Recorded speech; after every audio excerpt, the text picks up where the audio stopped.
what is the difference between karma and reformation? Karma speaks about the platform of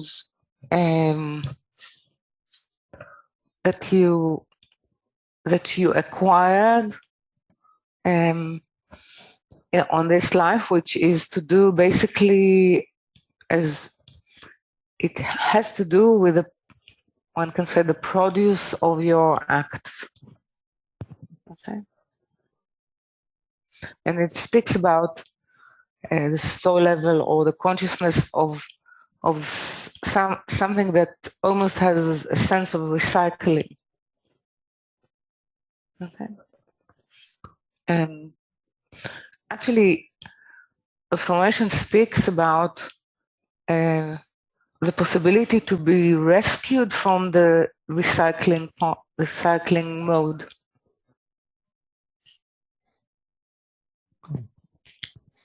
No? Could you explain more of this? Okay. This is why we make a difference between reincarnation and transmigration. Okay. In the word reincarnation, you have the repetitive part that you incarnate and you incarnate. At the highest point of reincarnation, you can get to the part that you are actually belonging to the general sense of the light of the soul, of the light of existence. And maybe you will stop the wheel of reincarnation, meaning of repetition and repetition and repetition. Reformation speaks about forming yourself, not in repetition, but to reform yourself as you've been created. Okay. Okay. The idea of creation is opposite to the idea of karma. Right. I catch the idea. Yeah.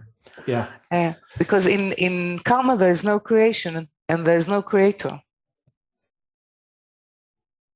It's a law, okay, of sort of a will that allows us to stop suffering, but not to be something beyond or to escape the will. We can be on the will in such a way that we will not suffer. Maybe become the will oneself. It's deeply, totally different perception and different idea of reality. Yeah, so the creation gives birth of a renewal on how we can approach the closeness to the. It's not only how you bring. It's not that you sort of escape suffering. It's to do with creating a different reality, which is in simile to the will of the Creator. So there is the higher will than us. It's not the will of change, it's a will. It's something. It's without making it, without personifying it. It's someone. It's a will of someone, of a presence. Of a presence, of a thought. And the two things that are similar, that if something is born in time, it will die, which is true about creation as well, because it has started a process in order to sort of, the death of it is the death of death. The end of it is not the end of suffering. It's a totally different reality. This is why, for example, healing has totally different sense. Yeah, it's healing the separation. It's healing it's helping to complete the will, the the will of the Creator through our consciousness, being partners with it to create a reality which is to do with a primordial will of the Creator. For us, it's primordial. For the Creator is infinite. Okay, so it's different. So if the will of the Creator is to bestow goodness, yes. So can we say that, for example, the times where we are living, or the last generation in general, in general, so there are more possibilities to bestow goodness. There are in humans through study more possibility to bestow goodness. There are more scope, in a sense. The more scope on one side in human development in terms of knowing more how things work, and let's say the revelation of Zohar or Kabbalah to understand the meaning of things. So to combine the two, but right. It's to combine one can say the belief with the science, right? With the will of humanity to control the environment or to control the law of nature with belief. So it will create a third line, which the belief will be on top, which means the higher moral, not human moral. The higher will lead this scientific, if you like, or the scientific inquiry. Right. Mm-hmm. Okay. So it doesn't, well, till the 15th, 16th century, actually, it was together. Then it's separated in modern time. Like theology and science were the same book. Right.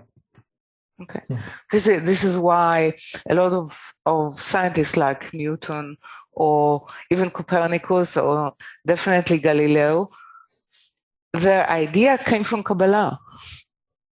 They looked into the structure of the tabernacle in order to understand the physical law of nature. Okay, they had the right instinct, but they didn't have the right vessels or tool to do it.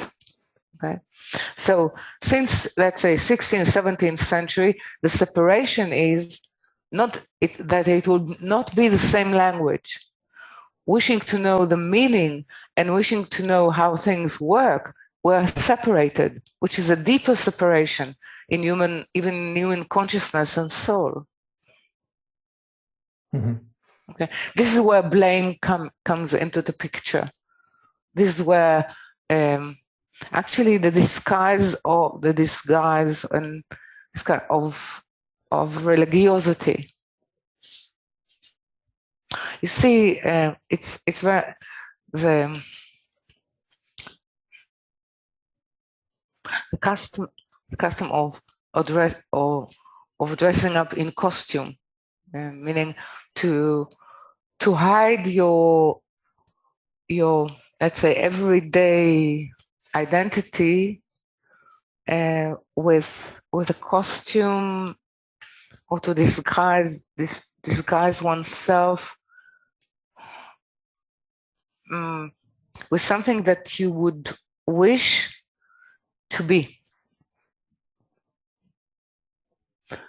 Now we can take it back to Yaakov and Esav. Okay, Esav, if we look really deeply into the legend and an explanation of what is called midrash, he said that Yitzchak loved Esav because he was a good hunter, but he hunted with his mouth, with his speech. He actually disguised himself as God-fearing as a God-fearing man to his father. But Yaakov, in order to be accepted by Yitzhak, needed to disguise himself as a Sav. Yeah. Why? To convince his father. Well, as I say, we live in a more complex world. What can we do? There is no one line. There are three. He disguised himself as a Sav in order to convince his father that he's actually capable of leading this world as well, not only the spiritual world.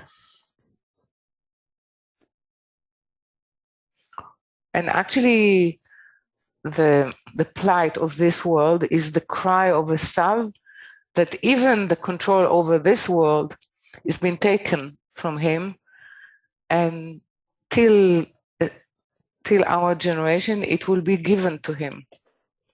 And our suffering comes from the fact that Sav is ruling the world, his view. And he disguises himself in ideology, in religiosity, in order to control and kill others. Okay. Yes. I see. Okay.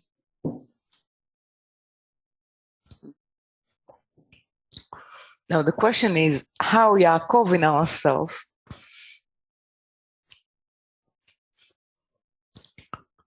can learn how actually to combine it, a true belief with the actual order and way how actually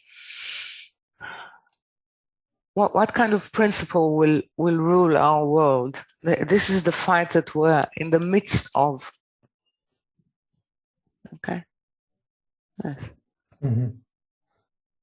Very few good or sort of